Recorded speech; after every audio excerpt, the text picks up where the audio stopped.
Mata Isyana berbinar, dan dia berseru, "Apakah informasi yang baru saja kamu berikan kepadaku termasuk Tama yang hilang dan mati?" Pria tua itu menjawab, "Termasuk yang hilang, tetapi tidak termasuk Tama yang dikonfirmasi mati." Isyana tiba-tiba berpikir bahwa dia memang telah melihat pesan dari banyak anak barusan. Hanya saja ketika aku melihat gambar anak-anak, dia hanya melewatkannya dan tidak melihat dengan seksama informasi spesifik dari anak-anak tersebut. Namun, hal ini akan mengabaikan suatu keadaan, yaitu, jika foto anak tersebut bukan keadaan sebenarnya dari anak tersebut, melainkan anak tersebut hilang pada saat masih kecil, dan informasi filenya masih pada masa kecilnya. Dalam hal ini, dia akan mengabaikannya sekarang. Jadi, dia dengan cepat berkata kepada lelaki tua itu, "Aku akan meninjau informasi orang yang hilang terlebih dahulu, dan jika kamu masih tidak dapat menemukannya, kamu dapat membantuku mendapatkan informasi tentang orang yang telah meninggal tersebut." Pria mengangguk, "Tidak masalah." Pria itu melanjutkan pekerjaannya ke komputer, informasi dikembalikan ke orang pertama, dan pemutaran dimulai satu persatu. Segera, sebuah foto hitam putih muncul di depan matanya, menyebabkan pupilnya tiba-tiba menyusut. Anak laki-laki dalam foto hitam putih ini terlihat berusia sekitar 6 atau 7 tahun. Anak laki-laki itu terlihat tampan, dan fitur wajah serta pesonanya membuat Isyana merasa sedikit familiar. Setelah itu, dia melihat pesan bocah itu dan bergumam, "Tama, dari Surabaya, putra Cahya Renza dan Sarah Polen." Tama ini belajar di Sekolah Dasar Eksperimental Surabaya No. 21 tahun yang lalu, dipindahkan ke Sekolah Dasar No. 1 Jakarta 20 tahun yang lalu, dan kemudian menghilang, dan informasi file tidak pernah diperbarui. Orang tua itu mendengarnya bergumam, dan tidak dapat menahan diri untuk berkata, "Cahya Renza, Sarah Polen. Ini pasangan, lebih dari 20 tahun yang lalu, di Surabaya, itu bisa dikatakan sebagai kekuatan yang kuat." Isyana bertanya kepadanya, "Pernahkah kamu mendengarnya?" "Kami tidak hanya mendengarnya," orang tua itu berkata dengan serius, "saya memiliki persahabatan dengan keluarga Renza. Rumah tua keluarga Renza tidak terlalu jauh dari saya, hanya setengah jam berjalan kaki. Keluarga Renza adalah salah satu dari 3 keluarga teratas di Indonesia. Cahya Renza adalah keturunan paling menonjol dari keluarga Renza saat itu, dan istrinya Sarah Polen adalah seorang investor di hampir seluruh lembah Silikon. Ngomong-ngomong, keluarga Polen di belakang Sarah Polen menempati urutan kedua di Amerika Serikat." "Oh, jadi begitu." Isyana mengangguk dan menghela nafas. Tidak heran nama Sarah Polen begitu akrab, sepertinya aku pernah membaca biografi tentangnya. Saat dia mengatakan itu, Isyana melihat foto hitam putih Tama yang diambil sebelum memasuki kelas 1 sekolah dasar, dan berkata dengan serius, "Aku pikir anak ini agak mirip dengan Tama yang aku cari." Digabungkan dengan namanya, dia juga dipanggil Tama. Aku kira ada kemungkinan besar itu dia.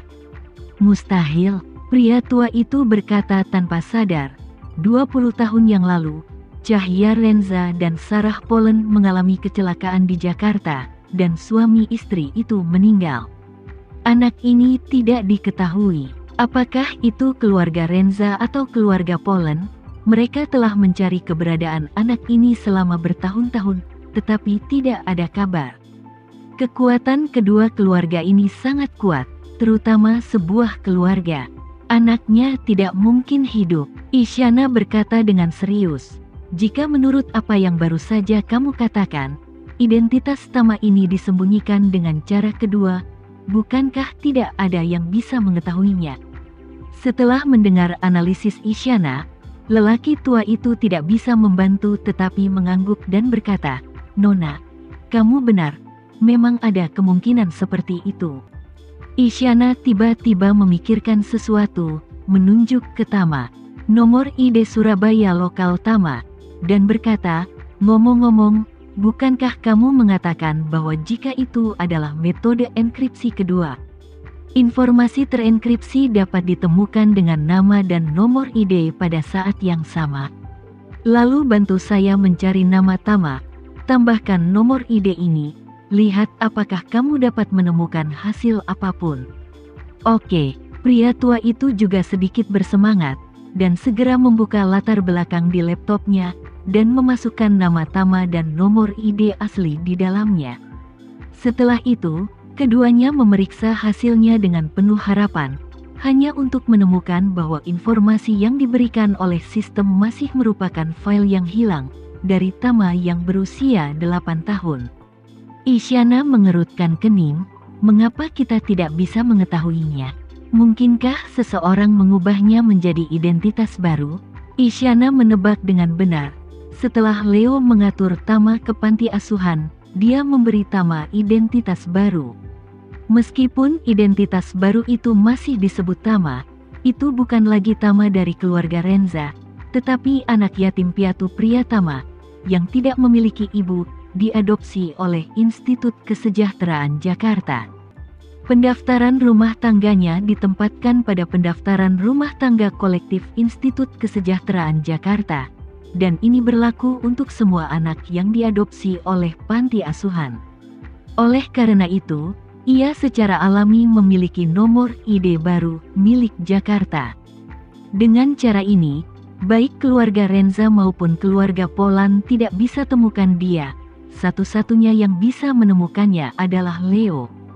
Dalam hal ini, lelaki tua itu berkata, jika seseorang mengubah identitasnya, kumpulan informasi sebelumnya pasti tidak dapat ditemukan. Kamu harus mengetahui nama dan nomor ID identitas barunya untuk mengetahuinya. Isyana mengerutkan kening.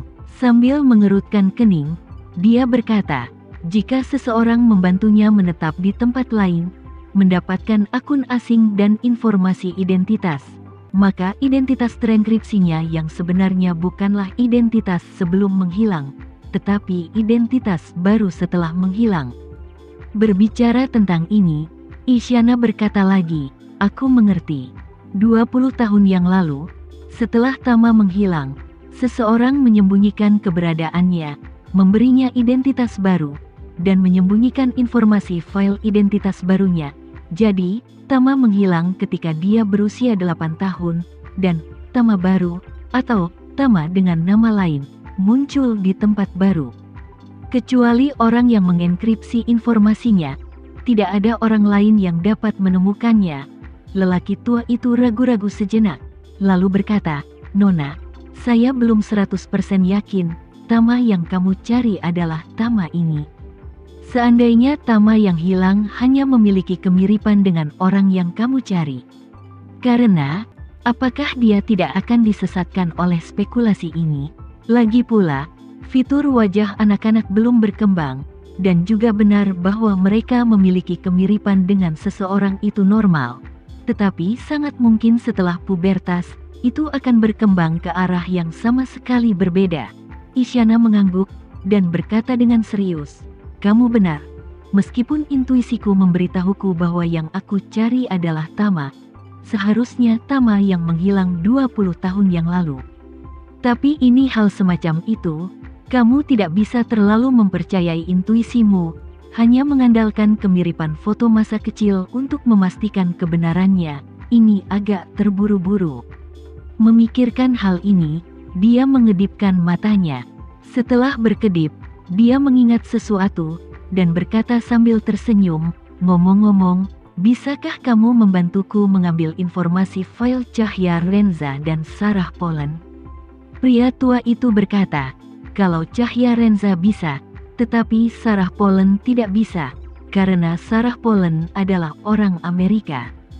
Saya hanya dapat menemukan beberapa file resmi yang tersisa di Indonesia, setelah dia dan Cahya Renza menikah. Tidak apa-apa, Isyana berkata, aku hanya perlu foto mereka berdua. Pria tua itu berkata, itu tidak masalah. Orang tua itu dengan cepat mengambil informasi Cahya Renza dan Sarah Polen dari sistem. Ketika Isyana melihat foto ide hitam putih yang tampan di file Cahya Renza, alisnya yang cemberut langsung rileks. Dia tidak bisa menahan diri untuk bertepuk tangan dengan gembira dan berkata sambil tersenyum, "Haha, intuisiku benar. Itu benar-benar dia, Tama yang aku cari hampir persis sama dengan Cahya Renza ini. Nona, apa Tama yang kamu lihat terlihat persis seperti Cahya Renza?" Pria tua itu memiliki ekspresi tidak percaya di wajahnya saat ini. Isyana sedikit mengangguk dan berkata dengan tenang, "Aku tidak bisa mengatakan bahwa mereka 100% mirip, tetapi setidaknya 90% mereka sangat mirip."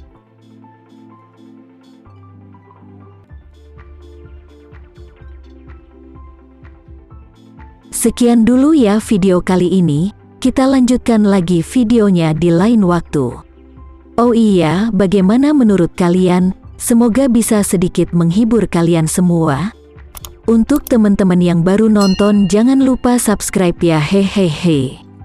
Dan kalau teman-teman ada yang ingin gabung langganan bisa langsung gabung saja untuk dapat fitur yang menarik dan sedikit membantu Mimin. Terima kasih banyak sudah menonton, sampai jumpa lagi, bye.